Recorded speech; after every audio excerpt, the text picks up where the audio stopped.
Kalau kita melihat realitas kita sehari-hari,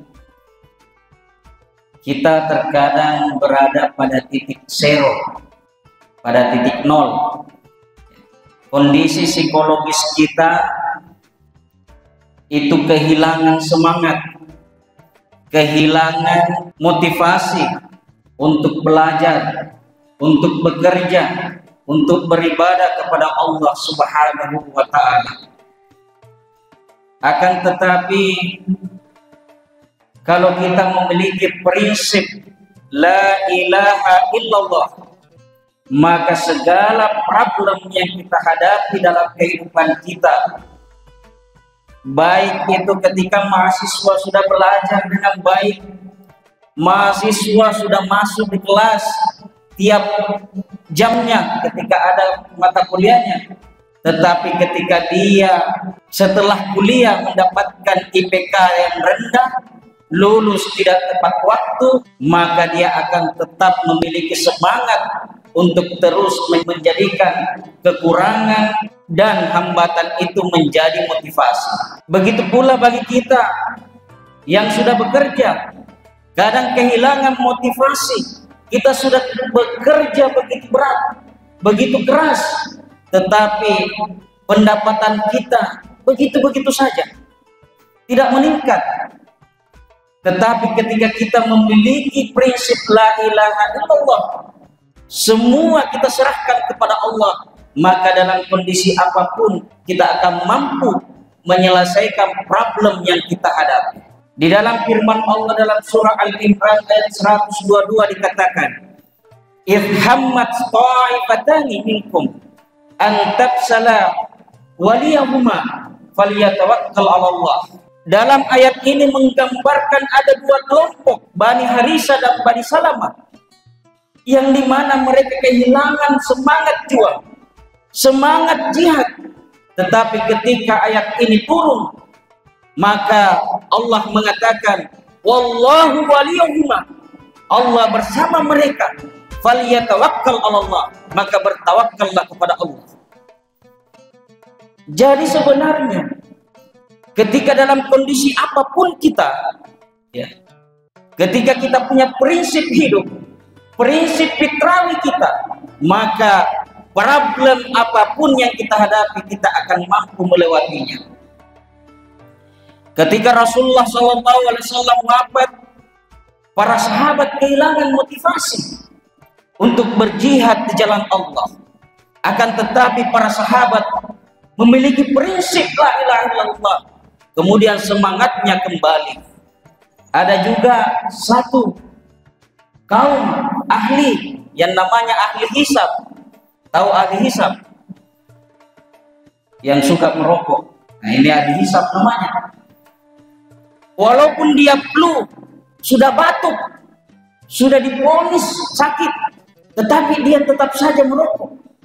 Karena mereka ini punya prinsip juga. Apa prinsipnya? Bukan rokok yang mematikan, tetapi Allah lah yang menentukan umur kita. Nah, ini prinsipnya dia. Ini sebenarnya prinsip la ilaha illallah juga, ya. Sehingga kenapa dalam kondisi apapun dia akan merokok? Karena dia sudah punya prinsip itu.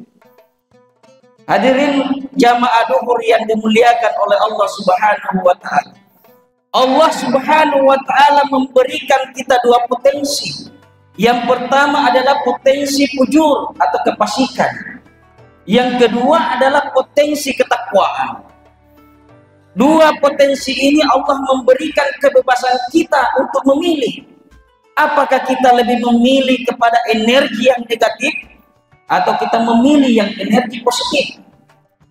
Tetapi dalam kehidupan kita terkadang energi negatif lebih dominan daripada energi positif. Kenapa demikian? Karena cara kita memandang sesuatu, karena paradigma kita tentang sesuatu, karena referensi kita tentang sesuatu. Ketika ditanya kenapa tidak puasa, itu puasa Pak bikin lapar saja. Kenapa tidak sholat? Sholat membuang-buang waktu saja 5 kali sehari. Kenapa tidak zakat? Zakat menghabiskan harta saja. Kenapa orang cenderung berpikir demikian? Karena energi negatifnya lebih dominan daripada energi positifnya. Karena energi dominan. Di sini di dalam firman Allah dikatakan, ya ayyuhalladzina amanu jtanibu katsiran minadh-dhanni inna ba'dadh-dhanni itsm. Bahwa kecurigaan-kecurigaan kita tentang sesuatu lebih banyak keburukannya. Ini artinya apa? Bahwa paradigma yang buruk, referensi yang buruk yang kita sering baca, artikel-artikel yang kita baca, cara kita memandang sesuatu itu akan mempengaruhi koneksi kita dengan Allah Subhanahu wa Ta'ala. Kalau kita gambarkan seperti ini, ada hotspot. Ini mohon maaf ya, hotspot ini kita analogikan Allah. Kemudian kita wifi-nya. Ketika hotspot ini sudah full koneksinya, tetapi wifi ini punya hambatan, punya tantangan, wifi-nya lemah, maka pesan-pesan yang kita sampaikan kepada Allah itu tidak akan sampai. Kenapa? Karena ditutupi tadi itu oleh paradigma referensi yang tidak sesuai. Tidak ada koneksi. Ya, kadang kalau kita mengirim tugas, mahasiswa kirim tugas, dia submitnya tidak berhasil. Kenapa? Karena koneksinya tidak ada, atau koneksinya terganggu, atau kotanya habis.